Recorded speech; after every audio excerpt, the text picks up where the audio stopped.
What is your point of order, Senator Mazaya?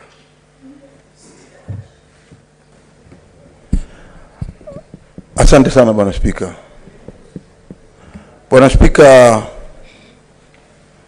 kama umeona uchangamfu wa hili bunge katika wiki tatu, ama sasa inaenda karibu wiki ya 3.5, ni kwamba hili bunge la Senate utaona linaahirishwa kabla ya wakati wake, ama sivyo linakosa watu ndani, linakosa masenators ambao wanaweza kufanya ile kazi ambao wanatakana kufanya. Na hii yote inaletwa ni kwa sababu kwa upande wa upinzani walileta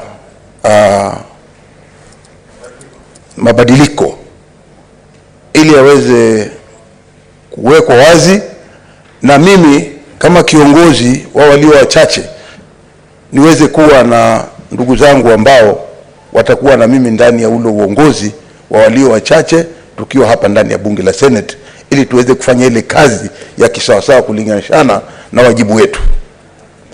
Bwana Spika, unaelewa kwamba katika hiyo harakati tuliambiwa kuna order. Hata mimi mwenyewe pia sikuiona ile order ambayo mimi nilikuwa served nayo, lakini tulikubaliana kwamba kuna order ambayo ilituambia tungoje mpaka hiyo kesi ishe. Bwana Spika, nataka kukuambia ya kwamba jana jioni wakati wa alasiri, ama time za kwenda alasiri na kuingia jioni, koti ile ya kuangalia ushaibu wa vyama PPT, Political Parties Tribunal, walitangaza matokeo ya wale waliopeleka zile kesi pale mbele yake. Na matokeo hayo yako wazi katika wananchi wote katika Kenya wanajua ya kwamba walijitoa, wakasema wao hawana haki ya kuangalia ile kesi. Sasa ni jukumu la wewe kama Bwana Spika kuliweka wazi ya kwamba hizo taarifa si geni kwako, na wala si geni kwa hawa maseneta wenzangu, na si geni kwa taifa zima la Kenya, ya kwamba ile Political Parties Tribunal walikaa na wakajitoa, wakasema wao hawana uwezo wa kuingilia ratiba yoyote inayoendelea ndani ya bunge la Senate. Kwa hiyo kwa upande wa communication sasa tunategemea hicho kiti ulichoketi, kiti kikubwa, kiti Bwana Spika, ambacho najua wewe katika harakati zako za wisdom unaweza kuona ya kwamba ni ukweli upande wa walio wachache ama upinzani uongozi wake hauko kamili, na umeendelea kuzoroteshwa hivyo kwa sababu ya ile uamuzi ambao tulikuwa tunaongoja. Tumeongoja kwa wiki 3 sasa, na natumaini ya kwamba mwangazo umeonekana. Hata ndugu yangu Cheriote anaweza kunikubaliana na mimi ya kwamba alisikia matangazo hayo na anajua hiyo. Kwa hiyo sote tulioko hapa kama maseneta tunangoja. Anafurahia. Asante. Utaliona hili bunge litajaa sasa. Asante Bwana Spika. Asante sana Bwana Spika.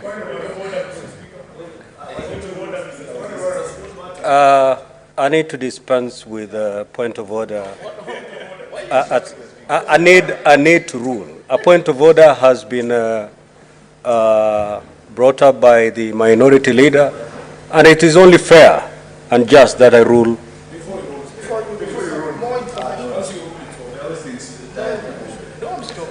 I have enough information from the minority leader to rule. If there's something missing, you could have informed him before he sat down. You could have stood on a point of information to inform your minority leader. But having left him to proceed to conclude the point of order, I think it is now upon the Speaker to dispense with that point of order.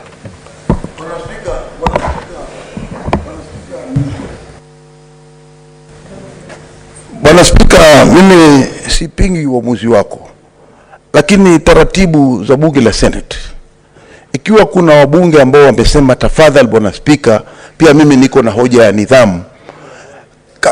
Kawaida hata Halwale pia alikuwa anataka. Kawaida huwa unawapatia nafasi hawa maseneta waweze kuweka hoja zao za nidhamu wazi, ili ukiwa unafanya uamuzi wako unaofanya ukichanganya zote pamoja, alafu tuendelee. Hiyo ndio taratibu ya bunge la Senate. Senator Mazayo, are you teaching the chair on how to preside over this house?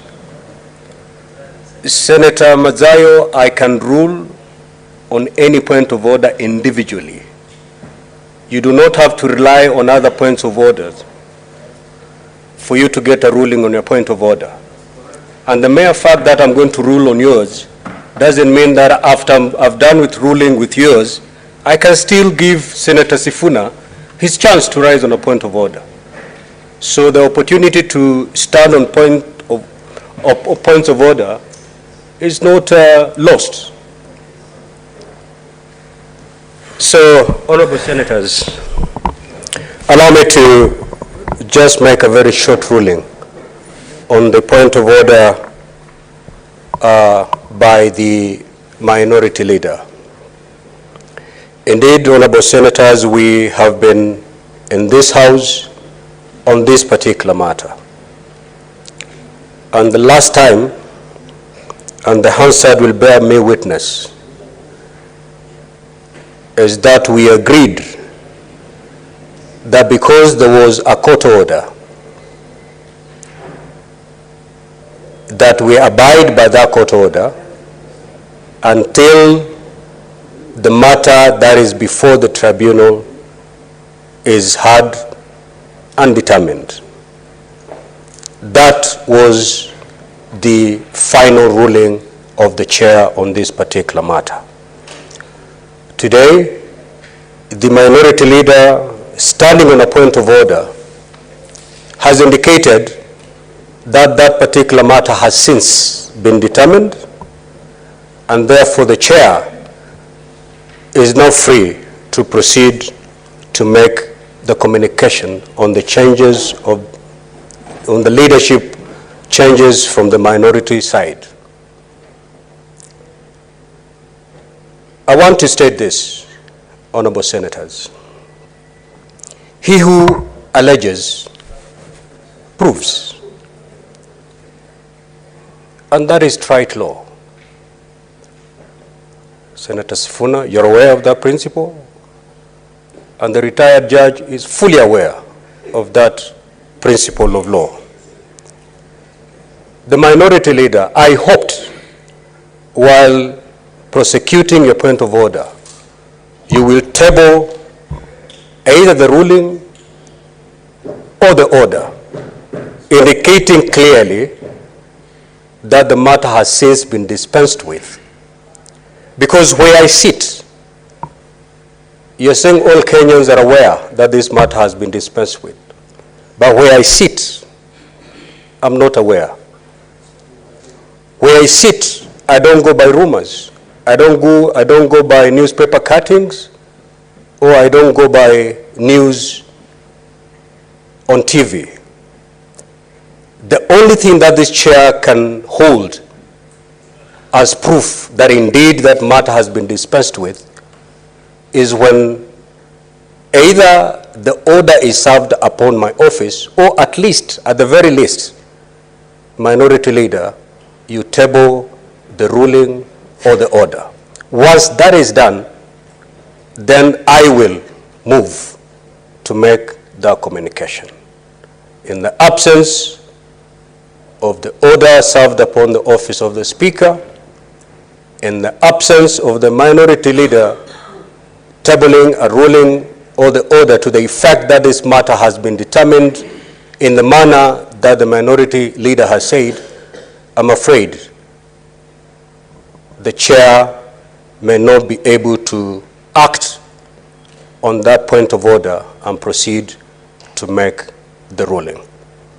I believe procedurally, when a matter is dispensed with of this nature, a ruling is available to all parties, and an order is extracted for purposes of being served upon parties, I implore upon the minority leader, within the shortest time possible, to make available either the ruling or the court order, so that this chair, relying on those documents, can proceed to make the communication.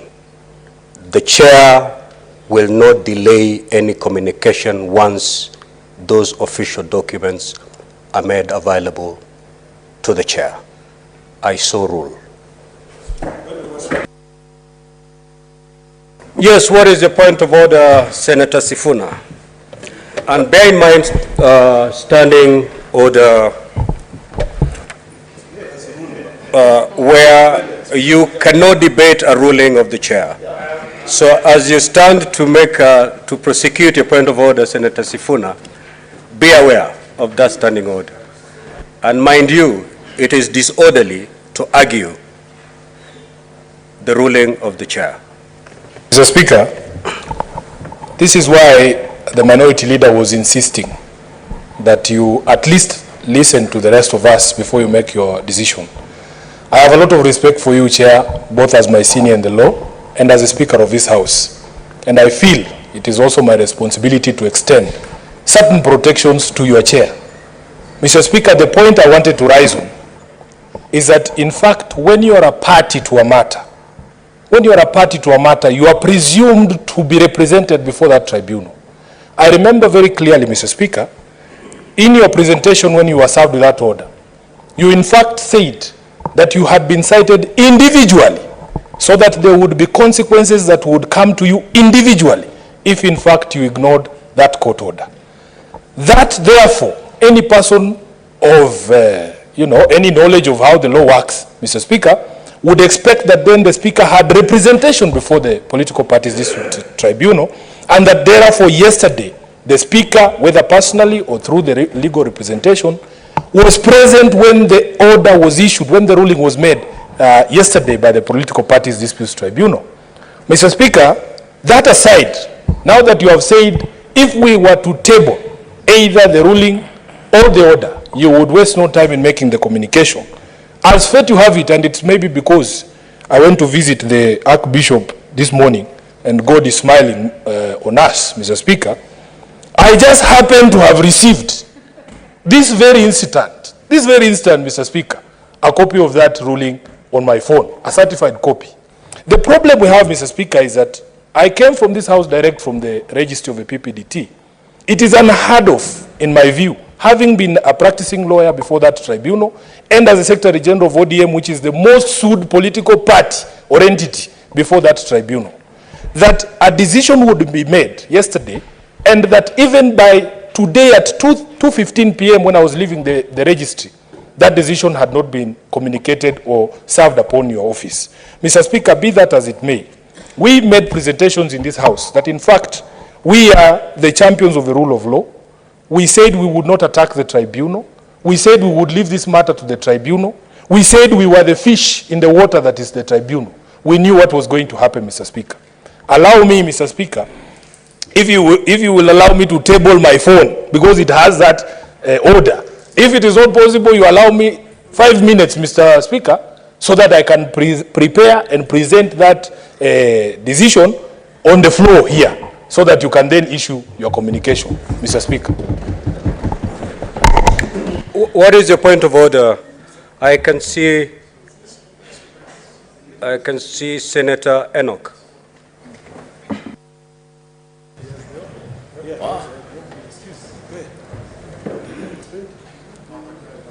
I thank you, Mr. Speaker, for this opportunity. Mr. Speaker, I don't know what it feels to the chair and to the membership of this House on both sides when every day for now 3 weeks running we have to ring the quorum bell to get members to come and debate. This matter, Mr. Speaker, has already done what we had said it should never do.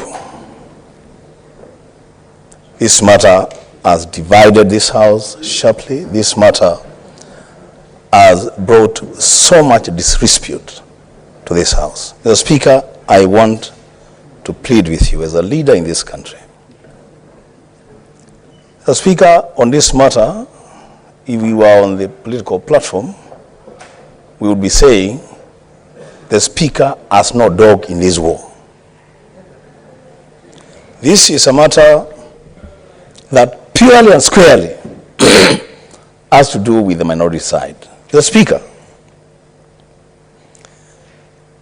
I respect the ruling of the chair, and that now the chair is shifting the burden of proof to the minority that EU alleges must prove. The Speaker, there is no allegation on this issue. I remember very well, I could be wrong, Mr. Speaker. When you read your decision on the matter of the leadership of the minority, and you cited an order that had been brought to you, the Speaker, and I say that could be wrong, but I don't remember you tabling that order. You just made reference to an order, and we were okay with it. The minority leader, Mr. Speaker, what is good for the goose is good for the gander. The minority leader has made reference to a matter that is in the public domain, a matter, as Senator Sifuna said, that you were properly seized of because you are a party in this ruling. The Speaker, if then this is the direction that this House has decided to take, then the Speaker, some of us will have to think very, very seriously about what we want in this House. The Speaker, I wish you could just do the right thing, and as I said the last time, as I conclude, this side is not asking you to do anything that you shouldn't do. They're just saying, provide us, just communicate the list of our leaders, and we go into serious business of this House. The Speaker, I thank you.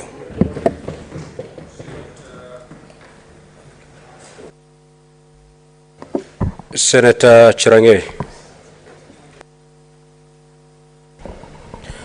Mr. Speaker, I think last time, if my memory serves me right, and I want to congratulate the minority side, at least they have followed the rule of law.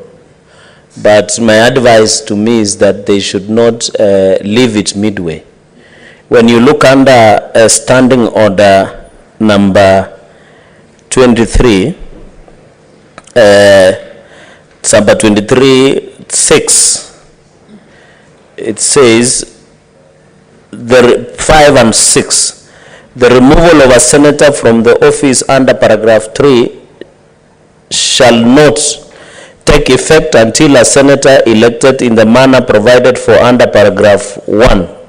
Being made, that is 6, by the minority party understanding or that the decision of the party shall be communicated to the Speaker in writing, together with the minutes of the meeting which the decision was made in the case of removal of the Senate minority leader or the deputy Senate minority leader by the Senate minority or by the Senate minority whip.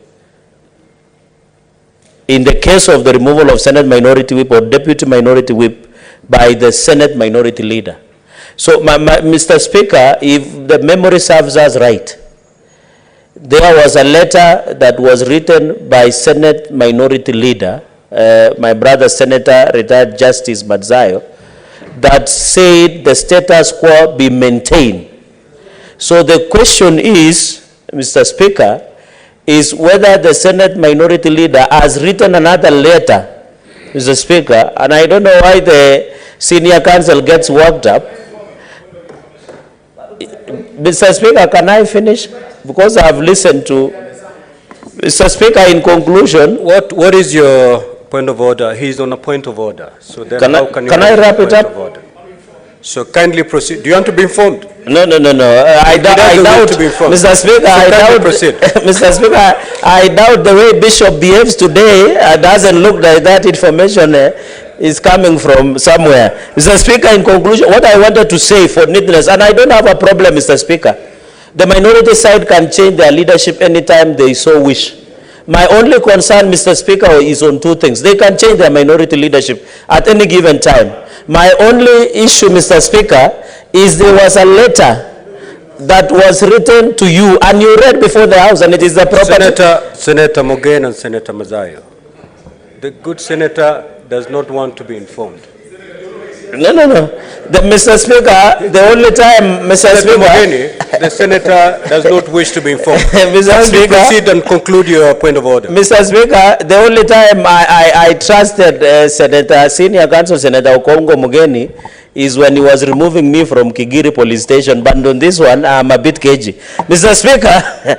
Speaker, in conclusion is that there are two things that, you know, Mr. Speaker, when you read the communication, Mr. Speaker, on the floor of the House, you told the House, and you know all of us were there, minority and majority, you told us the Senate minority leader tabled a letter to say the status quo maintained. Standing order number 23 says it is in writing, and it should be informed. So, Mr. Speaker, in neatness, in conclusion, Mr. Speaker, in conclusion, the minority leader, and in fact they can request for a short recess to obtain the court order, then they can, Mr. Speaker, you can have opportunity to look at the documentation and make a written ruling. This is a house of records and traditions. We cannot tell you to rule on issues of rumors or where we see in social media or where somebody was in the tribunal. Can they get the hard copies, Mr. Speaker, so that we can move? And that is why I don't have a problem, Senate Minority Leader, through the Speaker, if they want to change their leadership. But what I'm saying, let us follow the law, Mr. Speaker, and the Constitution. In conclusion, Mr. Speaker, even you as the Speaker of the House, you have a right to protect the Constitution. You are not a conveyor belt. It doesn't mean if anybody wants you to rule on something, you just become a conveyor belt. You have an obligation. Mr. Speaker, I thank you for the opportunity.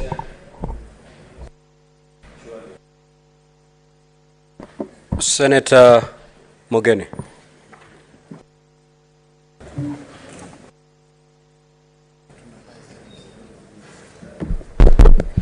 Yes, Mr. Speaker, you know, you are carrying the entire legal profession, Mr. Speaker. Yesterday, Mr. Speaker, we were debating among lawyers that for the first time in the history of anti-corruption war, we have a commission that has been constituted with 5 commissioners without a lawyer, because Kenyans are beginning to mistrust lawyers. We are losing public faith and trust. You know, Mr. Speaker, before you ascended to that seat, and you are my good friend, you are my colleague in the legal profession, we had an unlawyer who sat in that seat, Senator Ken Lusaka. And we were in this house, Mr. Speaker, when we brought to his attention the fact that Senator Lelegwe had been arrested. There was no evidence at all. It's by word of mouth. And he believed us because we are all honorable members of this house. When Senator Malala was arrested, we didn't have any evidence that we tabled before Speaker Lusaka. But Speaker, he had joined the House. He had joined the House for us to go and look for Senator Malala and confirm to the House if he had been arrested, the House was going to adjourn. That's the trust with which we have carried our business. Already, Mr. Speaker, the Senate is looking badly out there. We are fighting over a very small matter involving leadership of the minority side. And I want to state, we as the minority side can never dictate who will be the majority leader or the majority whip. We can never dictate. Mr. Speaker, I've been privileged to receive a copy of the ruling that has been delivered by the tribunal. And me, I'm an SDA. It's on my phone. I've read it. Complaint E003. Mr. Speaker, that complaint has now been dismissed by the tribunal. The directive that you gave to this House, and we respected your ruling, was to the effect that that matter will be left in abeyance till you receive the ruling. The ruling is before you. And as a way of tabling it, Mr. Speaker, I've forwarded a copy via WhatsApp to the clerk of the Senate. And Mr. Speaker, I know, Mr. Speaker, sir, you have been out of practice. You have been a governor for the last 10 years. Senator Cherage will tell you, Mr. Speaker, nowadays we serve orders through WhatsApp. He will confirm. He's here, he's a lawyer.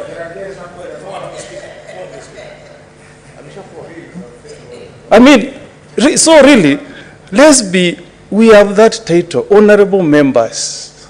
If the issue was the Speaker to be served with the ruling of the tribunal, that has already been done.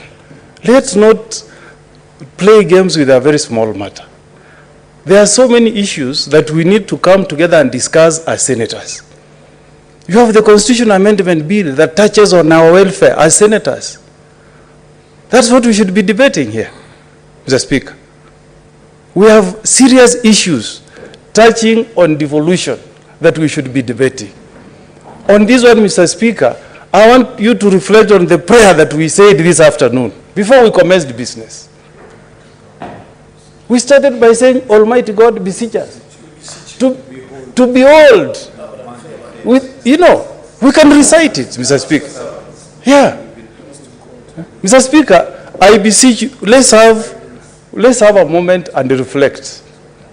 We also, Mr. Speaker, as our colleague, we want to be proud of you as our Speaker. We don't want people to start bashing lawyers. I'm a lawyer, a very proud one. I'm proud of my legal profession, Mr. Speaker. And I want you to uphold the integrity of the legal profession. Let us agree, Mr. Speaker, that now that this ruling is before you, Mr. Speaker, do the right thing this hour, this moment. So that when you retreat, Mr. Speaker, tonight, in your memos, you will write that on this particular day, you did the right thing, Mr. Speaker. And you are an independent office holder, Mr. Speaker. You should not listen to any voices, Mr. Speaker. So, Mr. Speaker, as I sit down, I want to get you correctly, because you're doing very well so far. Are you saying that if I make the communication today, that is the only right thing I'll have done for the time I've sat here as the chair? It can never be, Mr. Speaker. But on this one, Mr. Speaker, because it's pulling us back, it's holding us back, Mr. Speaker. And that's why I began by saying that I'm speaking as your colleague, Mr. Speaker. Do the right thing. Majority Leader, Senator Cheruiyot, there are serious issues that can, so that we make progress, Mr. Speaker, you can even, I'm not directing you, Mr. Speaker, you have many options. You can even step down from the chair, write the communication, come and make it, and we make progress, Mr. Speaker. Otherwise, Mr. Speaker, we are going to look so bad out there, Mr. Speaker, as a Senate, and that is not in the best interest of this House. I beseech Senator Mogeni, do you want to be informed? Who is informing me? Senator Fak. Oh, that's my colleague, a lawyer. I welcome his information. And next time, Senator Cherage, you are locked up, I will not come to remove you. Now that you are...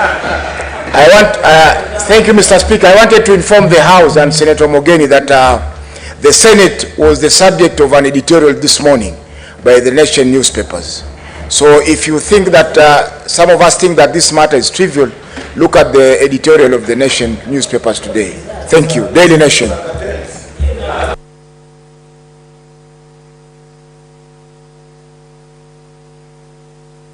And Mr. Speaker, because I don't want to leave everything to chance, Mr. Speaker, I have before me the decision of the Tribunal in Complaint number E003 of 2023, Fatuma Adan Dulo versus Azimio la Umoja Coalition against Stuart Mazayo as interested party, Ledama Olekina as second interested party, and the Speaker of the Senate as a third interested party. Mr. Speaker, at page 18, which deals with the appropriate orders, it says, and I wish to read with your permission, Mr. Speaker, that having found that the tribunal lacks jurisdiction, it follows that delving into the an exercise in futility. That leaves no option but to down our tools and have the complaint struck off. So, Mr. Speaker, as you speak, the complaint that was the subject of the injunction that was served upon your office has now been dismissed and vacated. This order is certified as a true copy of the original by the political parties dispute tribunal. Mr. Speaker, I beg to table before the House a copy of the said ruling, and I so do. What is your point of order? Mr. Speaker, I should conclude, then you can contribute. Senator Mogeni, kindly proceed to conclude. Yes. So, Mr. Speaker, now that you have already given your ruling, that once you are served with that order, you will proceed expeditiously and make your communication. We have done what was required of us.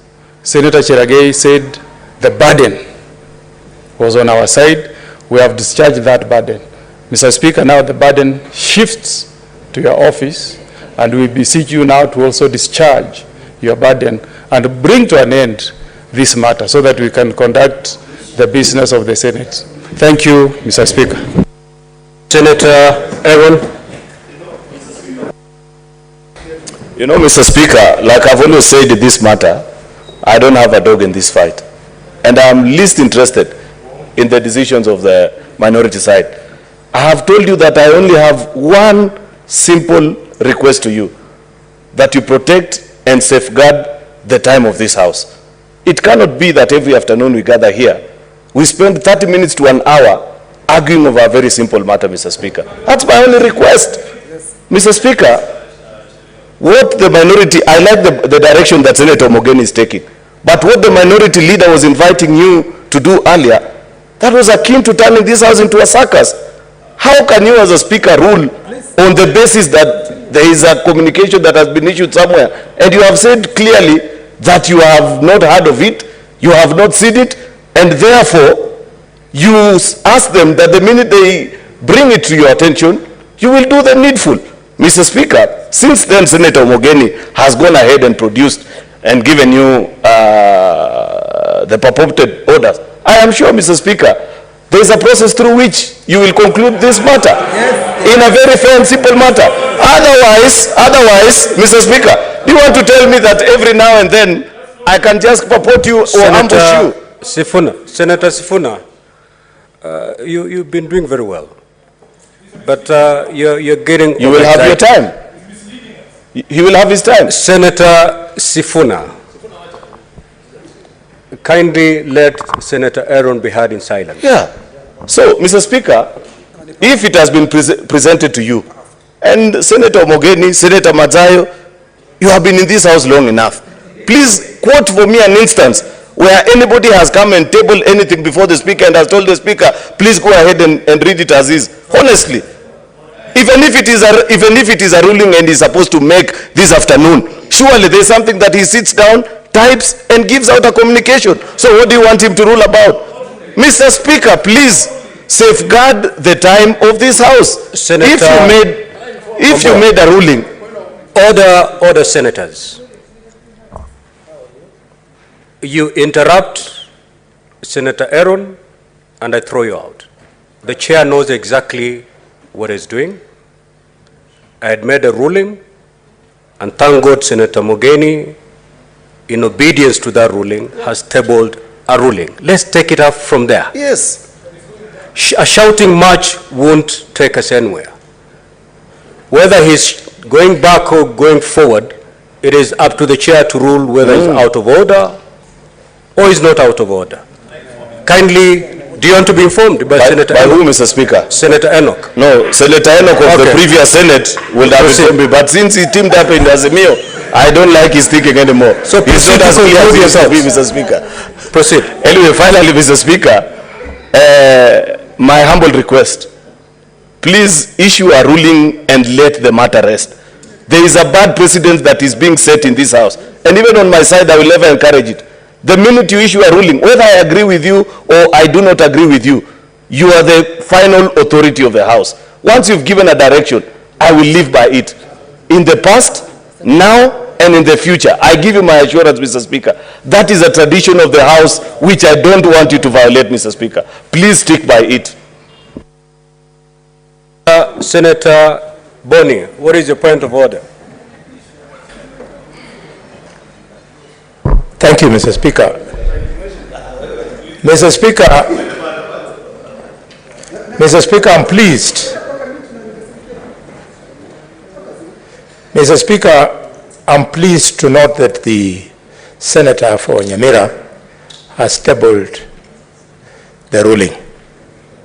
And Mr. Speaker, on my point of order, I want to draw your attention to the traditions and practices and customs of this House.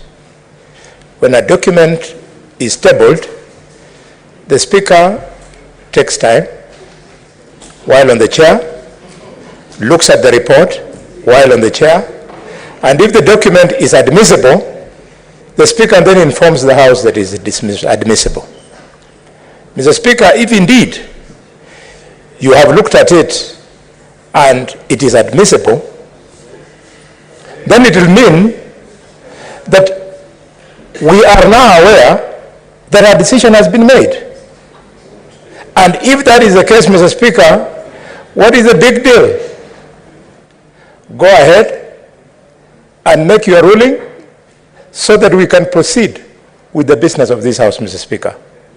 Mr. Speaker, the only thing that I would request you include in your ruling on this very straightforward issue are the 2 points that were raised in further points of order when the matter was brought up. The first one was raised by the Senator of Makueni, who told you, Mr. Speaker, that the principle of sub judice applies as much to this House when a matter is active in court as it applies to the court when a matter is active here. You need to give that clarity so that no other senator will go into a misadventure of carrying a matter which is here and taking it to court. That standard should be high and it should remain there. And then the second thing, Mr. Speaker, which came out of the subsidiary points of order, is whether a tribunal could inject Parliament. You also need to be very clear so that in future when this comes back again, we don't waste time if a tribunal will have attempted to inject Parliament. To me, if you answer these 2 points of order, there is nothing completely which you would lose having confirmed that the document is authentic if you rule now and business proceeds. Senator Cheptumo. Thank you, Mr. Speaker. Mr. Speaker, until the time Senator Mokeni tabled the order, I was at a loss, Mr. Speaker, whether we were debating your ruling, which you had given earlier. But, Mr. Speaker, because now an order has been presented to you, I have the following to say, Mr. Speaker. This is a house of record. It's a house of procedure. Mr. Speaker, I have been in this house all the time when this issue was being debated. And I never saw a time, Mr. Speaker, when you were not willing to give your communication on this matter. What was delaying Mr. Speaker, your communication was the decision of the court, of the tribunal. Even today, Mr. Speaker, in the afternoon, when you were making a ruling, you still said you are willing, ready, and able to give communication.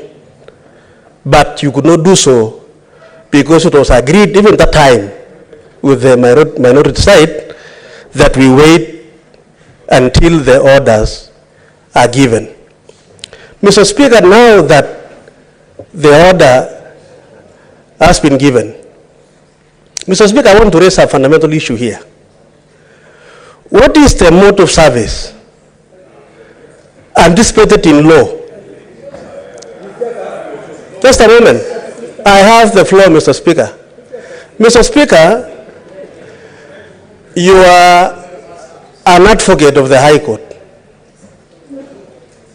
And Mr. Speaker, once the order is served procedurally,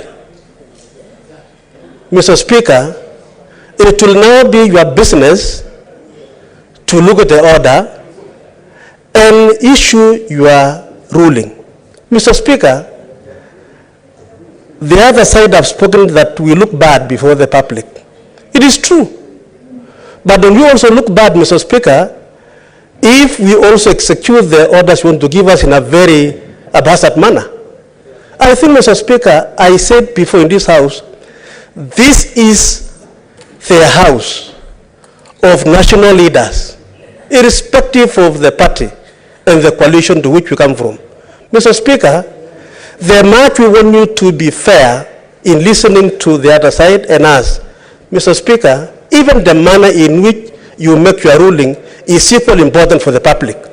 Mr. Speaker, I want to disagree with my senior Kalwale here, that you can go ahead now and give your ruling. Mr. Speaker, I submit that it is for you, Mr. Speaker, having received the order served, given to you by the Senator Omogeni, to verify now. Take your time. Mr. Speaker, tomorrow is another day. Tomorrow is another day. I'm submitting, you will make a decision as the chair of the House. Mr. Speaker, preserve again the image of this House, Mr. Speaker, by following the procedure and give us a ruling at your own time when you think you need to do it, because, Mr. Speaker, you have been accepted before. Now you have the heart of the tribunal. Mr. Speaker, I submit that let us now move forward. Kindly wind up your thoughts. Mr. Speaker, I think I have finished. I just want to tell you, don't be coerced by any member to give a ruling today. Senator Chute.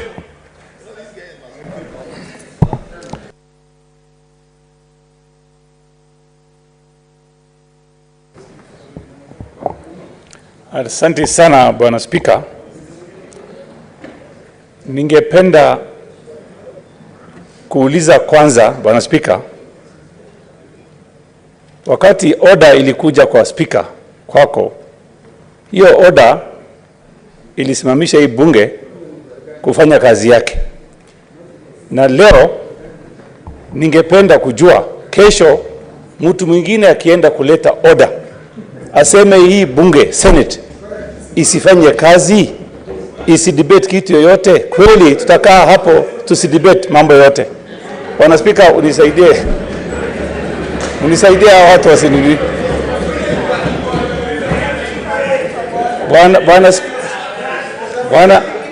Bwana Spika, Honorable Minority Leader, Honorable Minority Leader, Senator Sifuna again, and Senator Ledama. Kindly.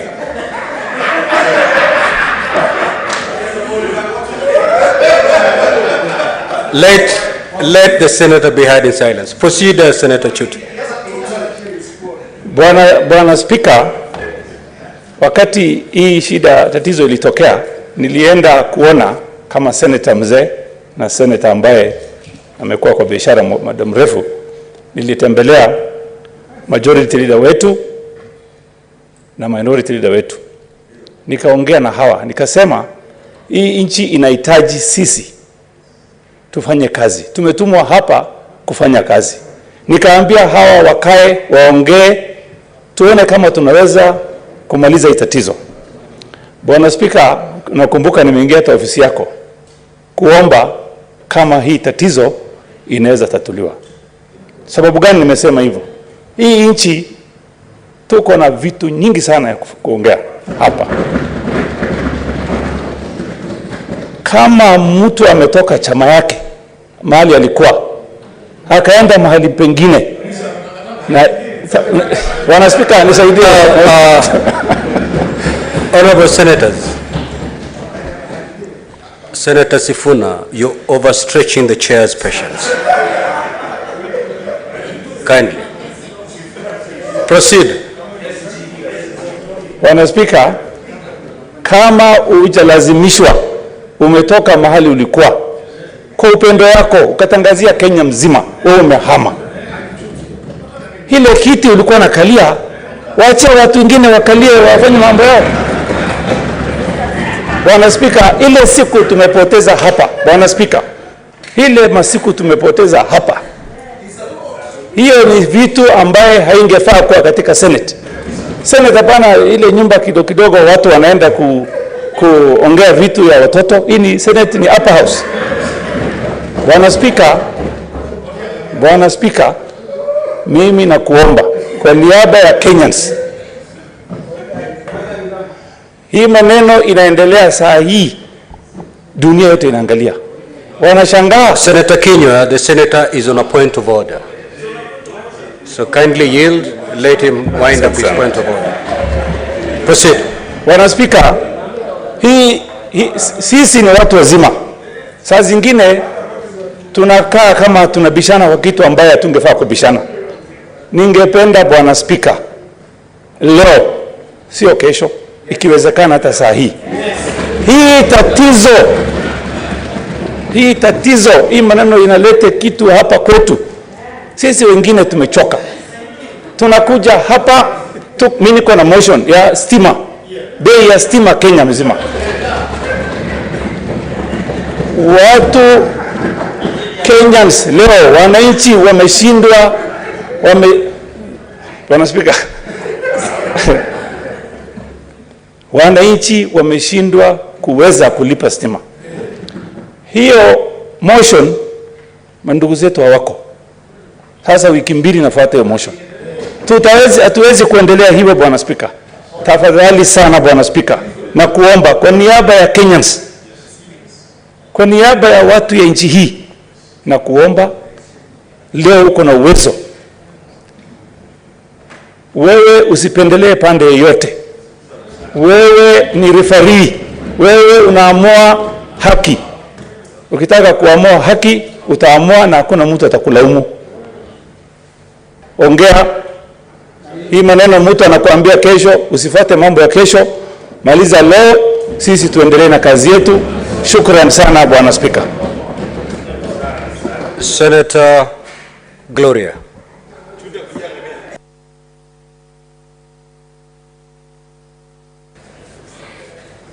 Thank you, Mr. Speaker.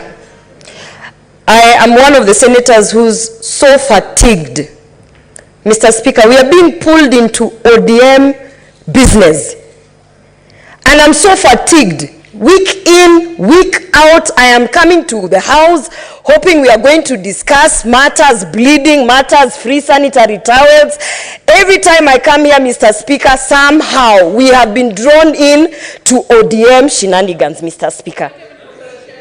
Mr. Speaker, let me just say this and protect me, Mr. Speaker. Order, protect me. Senators, order. Protect me, Mr. Speaker. Order. Senator Oroba. Senator Gloria. Senator Gloria. This is an honorable house. I withdraw the word shenanigans. Proceed. I will proceed. It's withdrawn. Proceed. Week in, week out, week in, week out, we are subjected to matters that are party affairs, Mr. Speaker. And even, Mr. Speaker, let me just, because I know their electorates are watching, let me just put this out.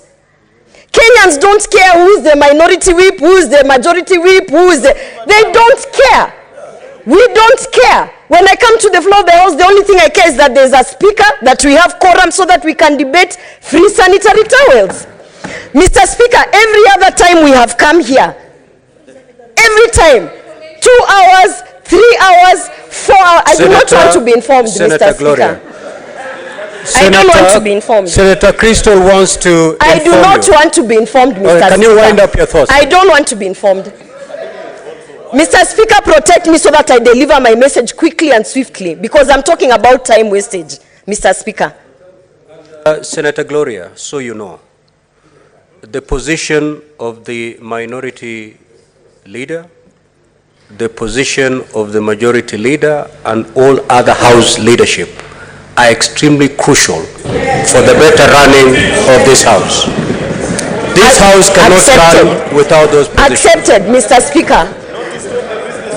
Mr. Speaker, accepted, and I am saying they are crucial to the extent that if they are paralyzing the business of the House, Mr. Speaker, they cease to be crucial. And Mr. Speaker, let me say this, while now we are discussing who is the minority leader or the majority leader of Azimio or ODM, Mr. Speaker, I want to ask you, Mr. Speaker, consider some of us who have no business with these positions. We have no business on who is going to sit. Today it is Senator Kajwang who's sitting there. Has that affected whether I am debating or I'm not debating? It has not, Mr. Speaker. So at the end of the day, Mr. Speaker, I'm just saying, these are the same senators who have been walking out of this House, ensuring that there is no quorum for 2 weeks. Voting, they've been walking out, ensuring and trying to paralyze the business of the House, yet they want the same House to now come and institutionalize whatever business is happening in their party. Mr. Speaker, it is very simple. Whether it is Azimio, whether it is ODM, whether it is whatever, for us when you come to the Senate, Mr. Speaker, all we ask for is that we debate issues that actually affect Kenyans out there. Mr. Speaker, I beg you and I urge you, for 4.5 weeks almost, I have been waiting for my motion to be debated. And Mr. Speaker, while I wait... Senator Crystal, I don't Speaker want to Gloria be informed. has indicated that honestly, I do not want to be she has informed. enough information. I have enough information, Mr. Speaker. I have enough information about the matter. I have enough information about what is going on. I have been very absent in this House every day in and out, and I am very much informed. Mr. Speaker, this is my position, and I would like to say so that Kenyans can understand. These same senators sitting across here from Azimio have literally for 3 weeks paralyzed and absconded coming to the House. So they cannot then come, Mr. Speaker, and start saying, we have tabled this, do that, on what moral authority do they have? Mr. Speaker, kindly, let me conclude, Can Mr. you wind Speaker. up, Let me wind up. I want to say this. The Senate has been captured by mediocrity, Mr. Speaker. It has been captured by the mediocrity from the Azimio senators. And Mr. Speaker, the same way the President has liberated both Mount Kenya and Rift Valley from this mediocrity, we are begging, Mr. Speaker, that we are liberated from this mediocrity. It's 2023. This is not it is not Maendeleo in the Senate, Mr. Speaker. It is not Maendeleo. Kindly save us from Gloria.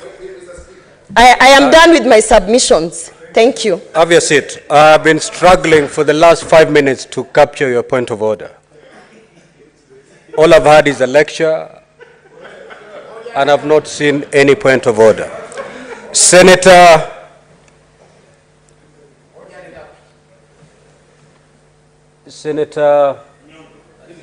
Onyonka.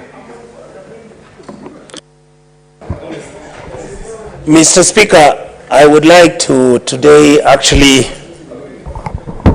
without transgressing on the rules of the House, yes, be on this point of order, because I think because of my institutional memory, I would like some of my friends to carefully listen to me.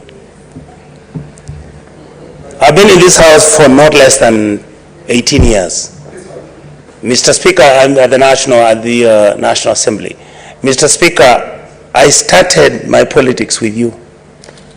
You remember when Speaker Marende, that time when we had won the Speaker's position with one vote, and I'm proud that I'm the one who gave that vote. There were certain wonderful, incredible decisions that Marende made.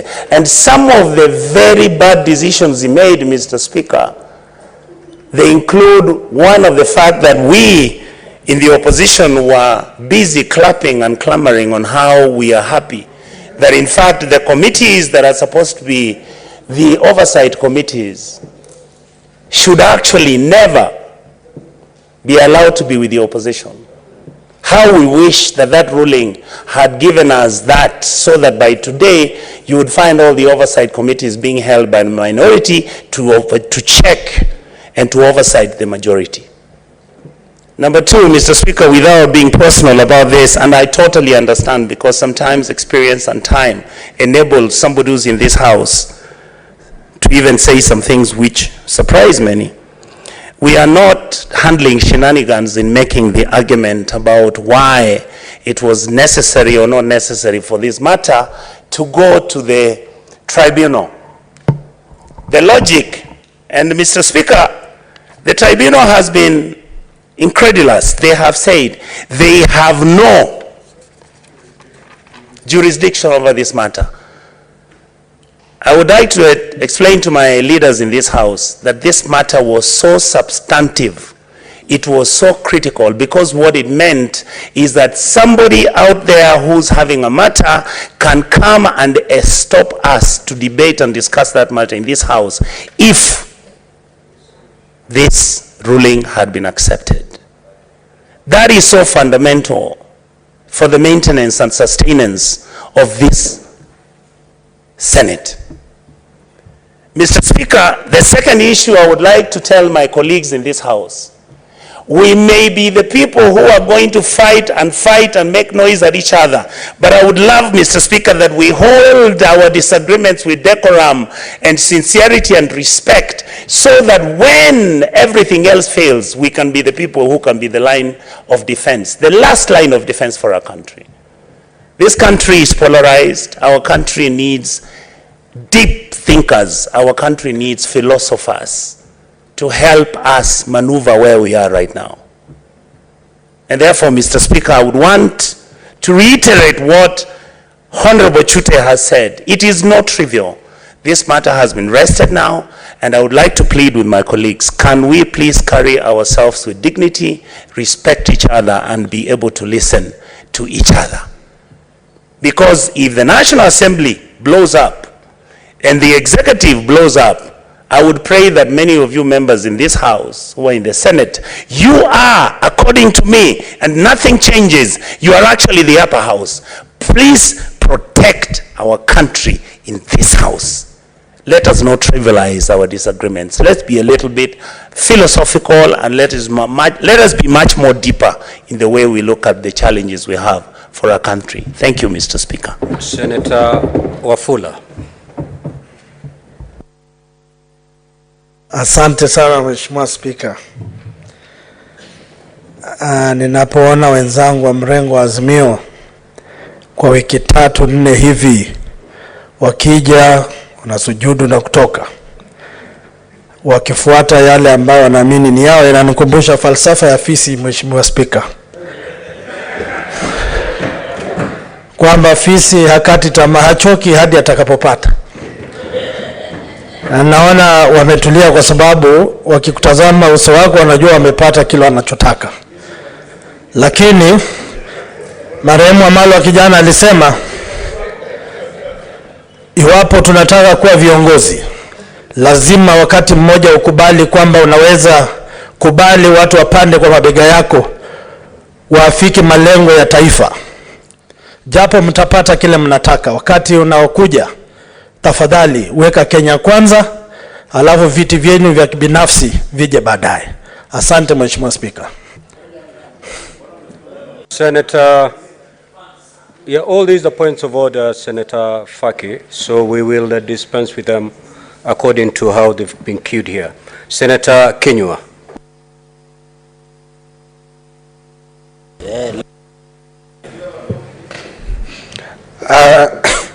Bwana Spika, ninasumbuka kwa sababu tayari wewe ulikuwa umefanya uamuzi kwa jambo hili.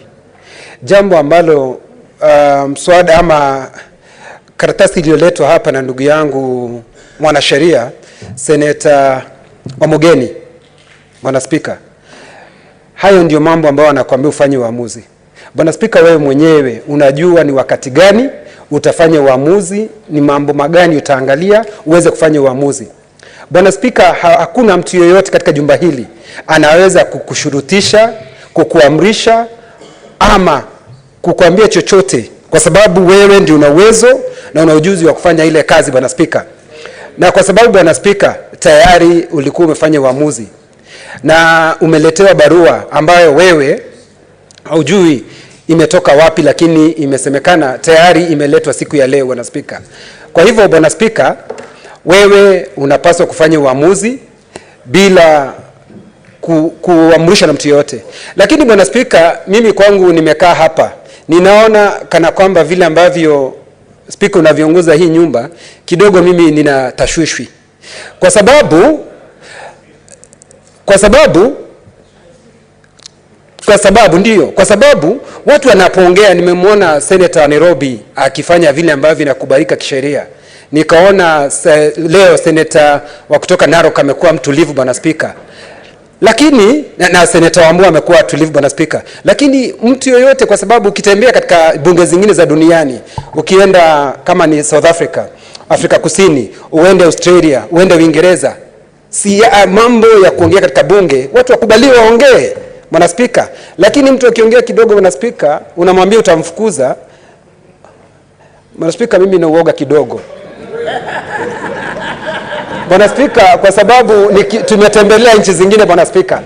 Tumetembelea nchi zingine na tukaona vile ambavyo wanajadili. Kwanza nchi zile ambazo sisi wenyewe tumeziga, Bwana Spika. Na tunapojadili, Bwana Spika, tunakubaliwa mtu hata wakati mwingine kwa sababu ya ile jadhiba inakupanda, unapaswa kusema jambo ambalo unapaswa kusema. Lakini Bwana Spika, ikiwa utakuwa ni wa kutuogofya, kutustua, Bwana Spika, mijadala yetu itakuwa inachechemea, kwa sababu ukiangalia, Bwana Spika. Lakini Bwana Spika, ninakuomba wewe mwenyewe uamuzi ule ulikuwa umetoa, usimame na huo uamuzi, kwa sababu tumekaa wiki 3, Bwana Spika, bila hawa ndugu zangu wa upinzani. Hata wiki ya 4, Bwana Spika, ni sawa. Hata ya 5, Bwana Spika, ni sawa. Lakini wangoje wewe ufanye uamuzi wakati utakapotaka, kulingana na kanuni zetu za bunge hii. Bwana Spika, nashukuru. Senator Mwinyi. Asante Mheshimiwa Spika kwa kunipa fursa hii. Mheshimiwa Spika, kuna msemo wa Kiswahili unaosema nyani haone umbile. Haoni umbile, yani nyani haoni umbo lake. Ningetumia lugha nyingine lakini sio lugha ya kistaarabu. Na kusema swala hilo ni kwa senators.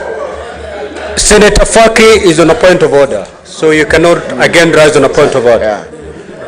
Wa Mheshimiwa Spika anasema kwamba tumesikia kauli zilizotolewa na maseneta kadha akiwamo Senator Uroba ambaye anatoka hivi sasa.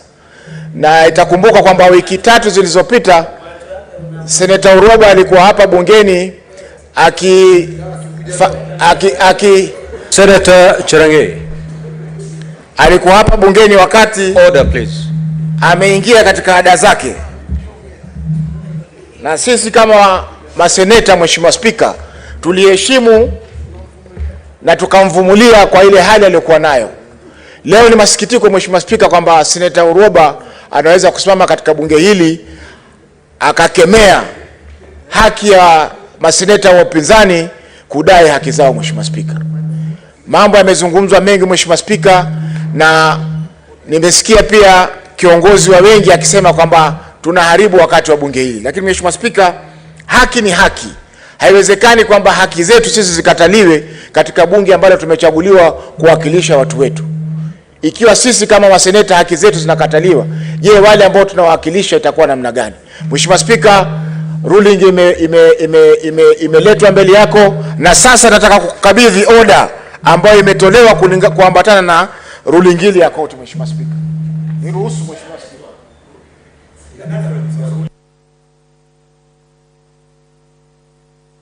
Honorable Senators, kindly let us not disrupt any processes. Mheshimiwa Spika, nashangaa wakili kama Cherargei ambaye nimemfundisha mwenyewe hapa bungeni anatoaibisha, hajui kutofautisha. Senator Faki, yes. Kindly wind up your thoughts on the point of order, please. Ndio namaliza Mheshimiwa Spika.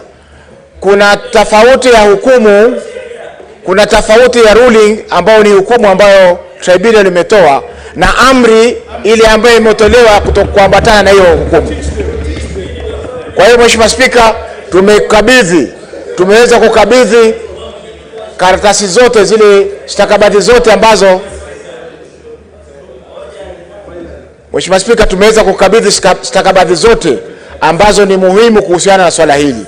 Tumetoa hukumu ambayo imesomwa jana na tumetoa amri ambayo imeambatana na hukumu hiyo. Kwa hivyo iliyobakia sasa ni wewe utoe uamuzi wako. Na singependa, kwa sababu kuna ndugu zetu wengine wametoka Mandera, Mheshimiwa Chute, wanakuja kufanya kazi hapa. Kwa hivyo tunaomba Mheshimiwa Spika uamuzi ukamilike. Cherargei, you're out of order and I'm cautioning you. You proceed, you see the door. Mheshimiwa Spika, namaliza. Tungeomba kwamba swala hili tuweze kulimaliza haraka ili tuone kwamba tunarejelea shughuli zetu za kawaida kama bunge la Seneti ya Jamhuri ya Kenya. Asante sana Mheshimiwa Spika. Nyutu.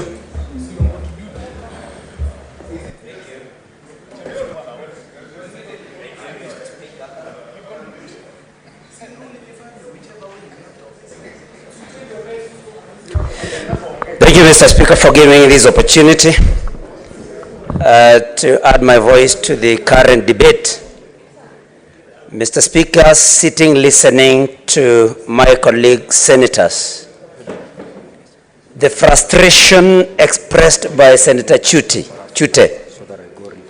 the frustration expressed by Senator Gloria Oroba, Mr. Speaker, that for about 4 weeks we have not been able to conduct the business of this House in the way we should have been able to because of this matter of leadership on the minority side, Mr. Speaker.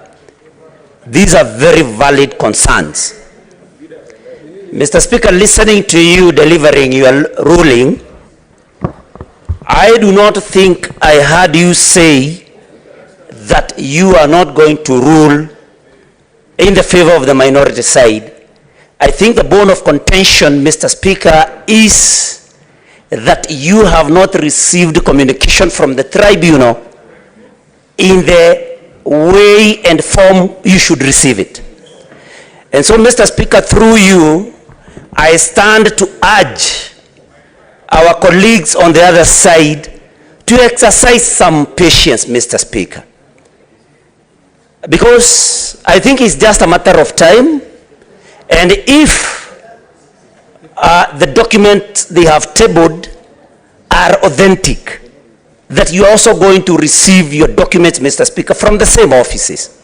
And so in the interest of Kenyans whom we are here to serve, Mr. Speaker, I would want to beseech our colleagues to just maybe give you a day or two so that in the meantime, we may continue dispensing the business of this House. Because, Mr. Speaker, some matters sometimes call for a middle ground. Sometimes, I think we should not be like, we want to see which side wins against which side, Mr. Speaker. And so I want to rest my case there, as again, I request our colleagues on the other side to exercise some patience and and give you a day or two, Mr. Speaker, so that we can continue. In the meantime, you can continue with the business of this House. Thank you, Mr. Speaker, and that is my submission. Honorable Senators, can I have your attention, Honorable Senators? I've given a lot of room for quite a number of senators to prosecute their points of order. But it seems there's nothing new we expect, even if I'm to allow all of you to communicate. It's all surround one thing. Now, when the minority leader stood on a point of order, I made a ruling to the effect that the only way we can be persuaded by the submissions of the minority leader is when a ruling is tabled or an order is tabled. I made that ruling. Pursuant to that ruling, two senators rising on a point of order, one tabled the ruling, the other tabled the order in compliance with the ruling of the chair. That is commendable. Honorable Senators, this matter must be laid to rest. I will therefore seek your indulgence for not more than half an hour.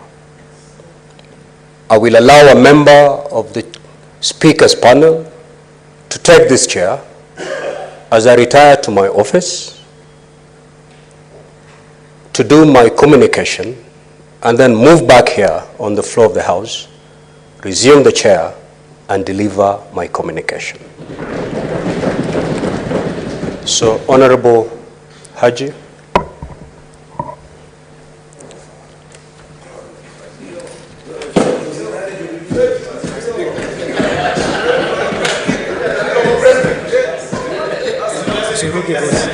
Usirudi.